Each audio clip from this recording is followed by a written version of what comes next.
안녕하십니까. 알갈비의 유용입니다.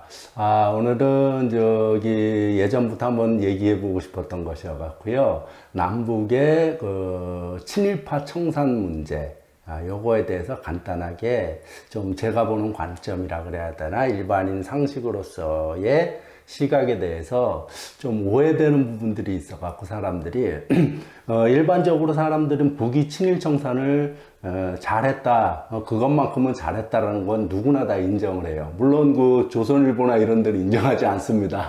뉴라이트 세력들이나 오히려 거기서는 친일파가 더 득세했다, 북에서. 남한이 오히려 하다못해 배성규 논설위원 같은 경우는 북이 오히려 친일파가 더 득세했다. 거긴 반민특위조차 없었고, 그런 제정된 공개적인 친일 청산 행위도 없었다. 뭐 이러면서 유석춘 역시도 마찬가지입니다. 오히려 친일을 청산한 게 아니라 반공을 청산했다. 뭐 이런 식으로 얘기를 하고 있는데, 참 안타까워요. 난 그런 사람들이 어떻게 정상적 사고조차 하고 있지 못한 그런 사람들이 어떻게 대학 교수고 논설위원이고 이러는지 이해가 안 되는데, 어쨌든 북은 우리가 친일 청산을 잘했다 이런 거에 대해서는 누구나 인정하지만은 뜻밖의 보면은 여기서는 친일파들이 기득권 세력으로서 자기의 권력, 재력을 고스란히 유지를 했죠. 예. 하지만 북은 그렇지 못해요. 그런데 대표적인 제가 예를 많이 드는데 최승희, 세계적인 무용수죠. 한류 스타의 첫 번째 한류 스타죠. 어쨌든 그 최승희 무용수 같은 경우는 여기서는 친일파, 친일인명사전에 등록되어 있는 친일파로 낙인이 찍혀 있는데 북에서는 애국열사능에 안장이 되어 있어요. 참 대조적이죠. 예. 그리고 또 여기서 6.25의 노래라 그러죠. 잊으랴, 뭐, 어찌 우리 은하를, 뭐, 이런 노래 다 아시다시피, 그것이 뭐, 내용을 일단 떠나갔고, 그 노래를 작곡한 사람도 그 대표적인 친일파입니다. 예. 유명한 작곡가죠. 대표적인 친일파고, 그리고 또 재밌는 것은 북에서의 일종의 여기에 우리 남쪽에서 부르는 6.25에 대응하는 북에서의 노래는 조국보위의 노래라는 게 있어요. 조국보위의 노래. 예. 근데 이 조국보위의 노래를 이제 북에서는 일명 6월의 노래, 그만큼 이제 전쟁 때 아주 대단히 불려졌던 이 노래인데, 이 노래를 작곡한 리면상은 북에서 아주 유명한 작곡가입니다. 근데 어쨌든 이면상 씨 역시 남쪽 기준에, 남쪽의 친일인명사전에 의하면 그 사람도 친일파로 등록이 되어 있습니다.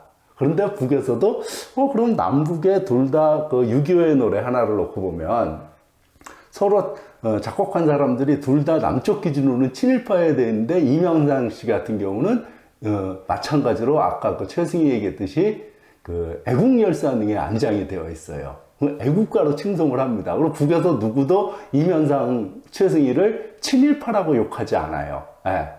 참, 그래서 왜 이런 현상이 일어나는가 봤을 때, 제가 무슨 친일 청산 과거 청산 부분의 전문가도 아니지만은 상식적으로 봤을 때, 북에서는 근본적으로 그런 방식이에요. 과거에 잘못이 있다 이거예요. 하지만 그것을 인정하고, 그렇게 악독한 짓 한 거 아니고, 김일성 주석이 한 건데, 북에서도 물론 1946년도에 북조선 임시인민위원회가 만들어지고 나서 친일파 민족 반역자에 대한 규정이라 그래서 일종의 여기서 법 제정을 했죠. 법을 제정하고 뭐 이러한 사람들은 친일파로 처단해야 된다. 한데 부칙 조항에 그런 것이 있어요. 현재 나쁜 행동을 하지 않는 자와 건국 사업에 적극적으로 협력하는 자는 그 죄상을 감면한다라는 조항이 있는 겁니다. 예. 그리고 김일성 주석 자신이 원래 그런 표현을 썼어요. 당시 특히 인테리들 같은 경우는 피동적으로 대부분 행동한 사람이 대부분이다. 의식적으로 적극적으로 활동한 사람은 얼마 되지 않는다. 되도록이면 그 사람들도 적극적이고 의도적으로 반역 행위를 하지 않은 사람들은 다시 고쳐갖고 그들도 다 데리고 가야 된다. 다 함께 가야 된다. 그래서 북쪽 영화나 뭐 소설 이런 것들 보면은 해방 전후, 해방되고 나서 그 격동기에서 나오는 그 모든 그 상황에서는 거의 예외 없이 일제시대 때 일제기간에 복무했다는 이유로 어떤 극진 좌익계열에서 막 친일파로 몰리는 것들을 쉽게 말하면은 북에서는 끌어안고 가는 장면들이 상당히 많이 나옵니다. 예. 그들이 지금 올바른 사고를 가졌다면은 같이 가야 된다. 이런 식사고로 뭐 그런 영화들은 예컨대 뭐 곡절 많은 운명이나 먼 남쪽 바다에서 같은 영화든 어쨌든 뭐 해방 전후를 한 그 영화 이런 것은 수없이 나와요. 다 같이 웬만하면 크게 극렬한 반동이 아닌 이상 같이 가자. 이런 식 사고입니다. 그리고 결국 그들을 개조해서 건국 사업에 끌어들이고 이런 거고. 그리고 여기서 남북의 친일파 청산이 뭐 유석춘이니 아까 그 배성규 논설위원이니 뭐 북이 친일 청산을 안 했다. 근데 핵심적인 게 바로 그들의 물적 근거를 없앴다는 거예요. 친일파들의 대표적인 게 토지개혁인 거고. 무상 몰수해버린 거 아니에요. 대지주의 토지들을 다 뺏어버린 거 아니야. 그 친일해서 얻었던 그 물적 기반들, 공장이든 다 뺏어버린 거고, 그거를 다시 국유화시켜버린 거고, 그 다음에 토지 같은 거 농민들에게 무상 분배를 해버렸고, 그래서 그들이 더 이상 친일 활동을 할 수 없고, 친일 활동이나 친일 활동을 통해서 얻은 이익들을 갖고 권세를 누리지 못하게 만든 제도적 장치로서의 친일 청산이 완벽하게 청산이 된 거죠. 하지만 여기서는 여전히 그런 그 친일 행위로 얻은 부를 여전히 누리고 있고, 그런 거죠. 그리고 그 논설이 그 조선일보나 유석춘 같은 논리라면 북이 친일 청산을 다 안 하고 오히려 득세했다 이런 논리라면 그러면 왜 수많은 친일파들이 다 월남을 했습니까? 대표적으로 김창룡이 오제도 모윤수 다 친일파도 거기서 친일파를 다 월남해버린 거예요. 도망친 거 아니에요, 일로. 그걸 어떻게 설명할 거예요? 거기가 더 득세했다라면. 참 황당해요. 어쨌든 이면상 씨 같은 경우는 북에서는 무지 유명한 아까 그 6월의 노래, 조국 보이의 노래를 만든 이면상 씨 같은 경우는 북에서는 그 무지 유명한 작곡가, 참 노래를 무지 많이 유명한 노래를 많이 지었어요. 그래갖고 지금 북에서 최고의 음악대학은 과거 명칭은 평양음악대학이 지금은 김원균 명칭 종합음악대학, 김원균 명칭 평양종합음악대학인가? 그렇게 바뀌었어요. 앞에 김원균자를 붙여버렸어요. 사람 이름을. 근데 아까 그 이면상이 무지 유명한 사람이라 그랬잖아요. 이면상이 훨씬 더 개수라 그래야 되나? 그건 훨씬 더 많이 지었고 히트곡을 훨씬 더 많이 했어요. 근데 김원균이 그 북한 최고의 음악대학 그 이름에 학교 교명에다 김원균을 붙인 거, 당시 김정일 위원장도 되게 고민을 했다 그러더라고요. 2006년도에 그 학교를 싹 새로 리모델링하고 재건축하면서 명칭을 그렇게 바꾼 건데, 이면상과 김원균 둘을 놓고 되게 고민하다가 핵심적인 거는 이면상이 참 음악적으로 많은 역할을 했지만은 김원균이 결정적인 노래를 지었어요. 김일성 장군의 노래와 애국가.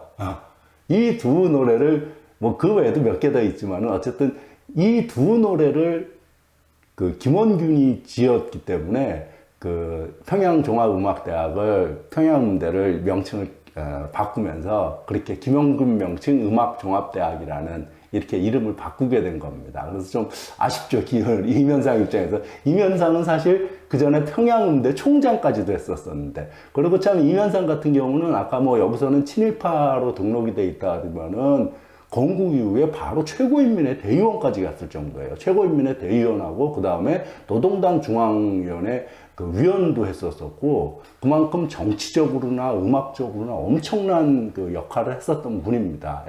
하지만 안타깝게도 여기서는 과거 그 친일인명사전에 묶여 있는 거고, 친일인명사전에 등록돼 있는 거고, 최승희 역시 마찬가지고, 그러니까 여기는 오히려 과거 청산이 제대로 안 됐기 때문에 그 자꾸 과거에만 오히려 머물러 있는 거예요. 그들이 이후에 그 반성하고 새롭게 조국을 위해서 일한 거에 대해서 인정하지 않는 거고, 과거에만 머물러 있기 때문에 여전히 그 최승희, 뭐 이면상은 다 친일 인명사전에 있는 사람으로 등록돼 있는 거고 그렇습니다. 좀 그런 것들이 좀 안타까워요. 예. 그리고 참고로 최승희 같은 경우는 북촌이라 그러죠. 안국동에 있는데 제동 그쪽에 생가가 있어요. 예.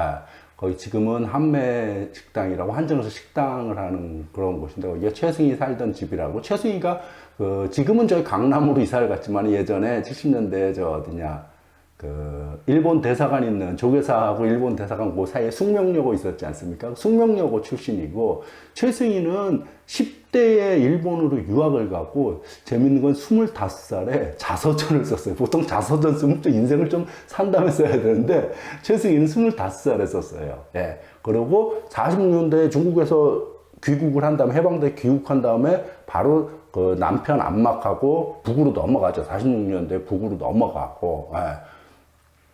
그러니까 북에서도 상당히 인정했고 지금 옥류관 자리 있죠. 지금 평양 옥류관 자리에다가 최승희 무용연구소를 김일성주석이 차려줘요. 그 다음에 또 전쟁이 딱 벌어졌을 때도 최승희 같은 그런 무용의 귀재, 문화재급의 문화의 귀재는 전쟁의 위험으로부터 안전하게 중국으로 소개시켜서 그쪽에서 계속 무용 공부할 수 있고 그래서 주울레가 또 그것을 받아서 주울레 총리가 최승희가 무용 활동하도록 상당히 또 도와주고 방조를 하고 이런 겁니다. 그래서 전쟁 중에 세계 청년학생 축전에 나가서 조선의 어머니라는 것으로서 세계 평화상도 수상을 했고 뭐 좌우지간 최승희가 제가 볼 때는 한류 스타 중에 최고의 한류 스타 겁니다. 그 정도로 피카소가 좋아했었다는 사랑했었다는 그런 설도 있고 그렇습니다. 그리고 최승희가 쓴 조선아동 무용 기본이라는 책은 지금도 북에서든 여기서든 사실 무용 기본서로도 유명한 책이고 귀중한 책이고 그 정도로 어쨌든 그 영향력이라 그러나 있습니다. 예. 근데 뭐 한때 최승희가 뭐 숙청됐느니 뭐 다 여기 남쪽에서 난리 펴지만은 최승희 역시 애국열사능에 안장이 돼 있고 아까 좀 전에 말했던 이면상도 애국열사능에 안장이 돼 있고 근데 이 남쪽에서는 친일인명사전에 등재돼 있고 이런 아이러니함. 예? 그러니까 과거 청산이라는 게 꼭 사람을 죽여야만 청산되는 것이 아닌데 그들이 근본적으로 그런 잘못된 행동으로 자기의 권세를 누린 물적 기반을 없애야 되는 건데 참 그래요. 여기는 오히려 과거 청산이 제대로 안 되다 보니까 자꾸 과거에 오히려 얽매여 있는 게 아닌가. 그걸 깨끗이 털고 넘어가야죠. 넘어가야 되는데 그러지 않고 있으니까 여전히 여기 권세를 그런 과거 기득권 세력이 여전히 반민족 기득권 세력이 여전히 이 사회의 기본 지배 세력으로 장악하고 있기 때문에 벌어진 일이 아닐까라는 생각을 해봅니다. 어쨌든 이런 생각 속에서 남북의 6.25의 노래 서로 똑같이 그 노래를 만든 작곡한 사람들이 다 남쪽이든 북쪽이든 친일 인명사전에 등재되어 있는 사람이다. 하지만 북에서는 과거는 과거대로 청산을 하고 새롭게 그들의 삶을 인정해주면서 애국자로 북에서는 영생의 언덕이라고 그러더라고요. 그 애국열사능이나 이런 데 간 사람 영생의 언덕에 내세워줬다. 과거에 비록 잘못했을지라도 지금 열심히 살고 조국과 집단을 위해서 열심히 산 사람들을 영생의 언덕에 내세워준 그런 이야기 한번 가져와 봤습니다. 예, 그럼 이 정도로 정리해 보겠습니다. 감사합니다.